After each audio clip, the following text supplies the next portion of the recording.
All right, everybody, welcome back to the Deep Dive. We're allowed to be back. Today, we are diving into a recent interview that former President Trump did on the YouTube channel 11 Alive. Okay. It's a pretty wide-ranging interview, Mm. but we're going to focus on a particular section that deals with foreign policy, Yeah. specifically China and Taiwan. Right. Now, before we get into the analysis, I do want to remind our listeners that Yeah. when we do these deep dives, we're going to try to be as objective as possible. Yeah. We're not taking sides or endorsing any political candidate. Right. Our goal here is to really try to understand different perspectives, Yeah. analyze the content, and present it to you guys Yeah. so that you can form your own opinions. Right. So just to set the stage for this interview, Yeah. Trump was asked a really interesting question Yeah. regarding whether he would allow China to take Taiwan by force. Oh, wow. And his answer was pretty surprising. I bet. He said he didn't want to put himself in that position, Inch. refused to give a straight answer. Wow. Now, this interview wasn't just some off-the-cuff conversation. Right. This was clearly a planned-out sit-down. Yeah. So what do you make of his refusal to answer that question directly? Well, I mean, it's kind of textbook strategic ambiguity. It's Yeah. something that we see a lot in foreign policy Yeah. where a leader intentionally doesn't commit to a specific course of action. Right. And this can serve a few purposes. It can help deter aggression by keeping potential adversaries guessing. Right. They're not really sure how you're going to respond, so they might be less likely to take action. Uh-huh. And it also gives you some flexibility down the line. Yeah.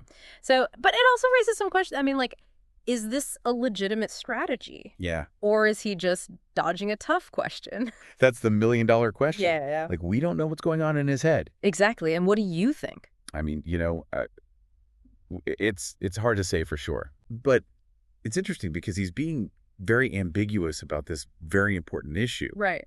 But then at the same time, Yeah. he talks about how he has this great relationship with President Xi and how he really wants to encourage Chinese investment in the U.S. Yeah, he really emphasized those economic ties. Yeah, and he actually pushed back against those who oppose Chinese investment. Yeah, I remember that. He's like, no, it's good for the country. And that kind of brings up this whole other debate, you know, about the benefits and risks of Chinese investment. Right. I mean, on one hand, you can argue that it creates jobs and boosts the economy. Yeah. But on the other hand, you have these concerns about national security and intellectual property theft. Right, and potentially giving China too much leverage over the U.S. economy. Exactly. And I think this really highlights the complexity of the U.S.-China relationship. Yeah. It's not just about economics or security. It's this really intricate web issue. Right, it's like trying to untangle a giant knot. Yeah, and figuring out how to manage that relationship is crucial for both countries. Absolutely. All right, so we've got this kind of like mixed message on China. Yeah. On the one hand, he's refusing to commit on Taiwan. Right. On the other hand, he's talking about his great relationship with Xi and wanting to encourage investment. Exactly. Then he goes on to criticize the Biden administration's handling of China, Yeah. calling it very sad to watch. Yeah. I think he even said they don't know what they're doing. Something like that, yeah. Which is interesting because U.S.-China relations are already pretty strained as it is. Yeah, they're definitely at a low point. I mean, you've got these major disagreements over trade, technology, human rights. Yeah, and of course, Taiwan is a huge flashpoint. Absolutely. So it's not like Biden walked into some, peaceful, harmonious situation. Right. There are definitely real challenges there. So do you think Trump's criticism is fair? Well, I think it's important to remember that he's coming at this from a particular perspective. Yeah. He's got his own foreign policy agenda, and he's also trying to position himself for a potential run in 2024. Right. So, we have to take his comments with a grain of salt. Exactly. But that doesn't mean they're not worth analyzing. Absolutely. And, it wasn't just the sad to watch comment. Yeah, there was that other thing. He also compared the Biden administration to a paper tiger, Oh, yeah, that's right. saying that they emboldened Putin. Right, and he kind of drew a parallel to the withdrawal from Afghanistan. Yeah, which is interesting because he also likes to talk about how he defeated ISIS in 3 weeks. Right. So there's this kind of conflicting messaging there. Yeah, it's hard to reconcile those two things. Yeah, and I think those comparisons, particularly the paper tiger one, really raise concerns about how the U.S. is perceived on the world stage.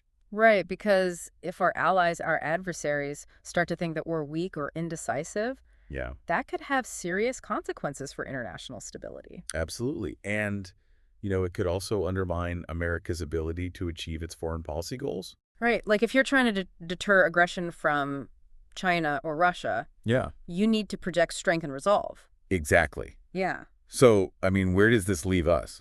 Well, I think this interview gives us a lot to think about. Yeah, it's kind of a mixed bag. Yeah, definitely. We've got this strategic ambiguity on Taiwan. Right. A focus on economic ties with China. Uh-huh. And some pretty harsh criticism of the Biden administration.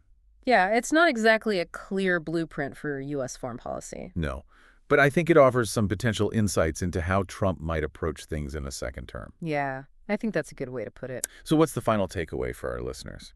Well, I think the big question here is if Trump does run again and if he wins, how will he actually balance these different priorities? Yeah. Because you've got the economic interests, the security concerns, the personal relationships, and then you've got this broader question of America's role in the world. Exactly. And how do you see those competing priorities playing out in a potential second Trump administration? Well, that's something for everyone to ponder. Yeah, it's a question that we're all going to have to grapple with. Absolutely. So thank you all for joining us on the Deep Dive today. Yeah, thanks for having me.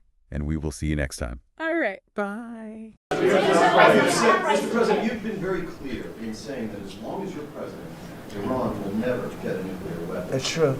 Is it also your policy that as long as you're president, China will never take Taiwan by force? I never comment on that. I don't comment on anything because I don't want to ever put myself in that position. And if I said it, I certainly wouldn't be saying it to you. I'd be saying it to other people, maybe people around this table, and very specific people around this table. So I don't want to put myself in that position. But I can tell you what, I have a great relationship with President Xi. I've had a great relationship with him. We want them to come in and invest. I see so many things saying that we don't want China in this country. That's not right. We want them to invest in the United States. That's good. That's a lot of money coming in, and we'll invest in China. We'll do things with China. The relationship we'll have with China will be a very good one. I see all of these phony reports that we don't want their money, we don't want anything to do with them. That's wrong. We're going to have a good relationship with China, but they won't be able to take advantage of us. What they did to Biden was, he didn't know what was happening. He didn't know what he was doing. The administration didn't know what they were doing. It was very sad to watch. But we're going to have a good relationship with China and Russia and Ukraine and the Middle East. We're doing things that, look, when I left, we had no wars. We had defeated ISIS totally. We had no inflation. We didn't have the Afghanistan withdrawal, the worst withdrawal anybody's ever seen. I think that's one of the reasons that President Putin looked at that. He said, wow, these guys are a paper tiger. Look at it. We're no paper tiger. Don't forget, we got rid of ISIS in 3 weeks. People said it would take 5 years. We did it because when I came in, I let them do what they had to do. And the man that headed that operation is now going to be your chairman, right? Chairman of the Joint Chiefs. Yes, sir. And Raisin Kane. I liked him right from the beginning. As soon as I heard his name, I said, that's my guy. Okay. Any other questions?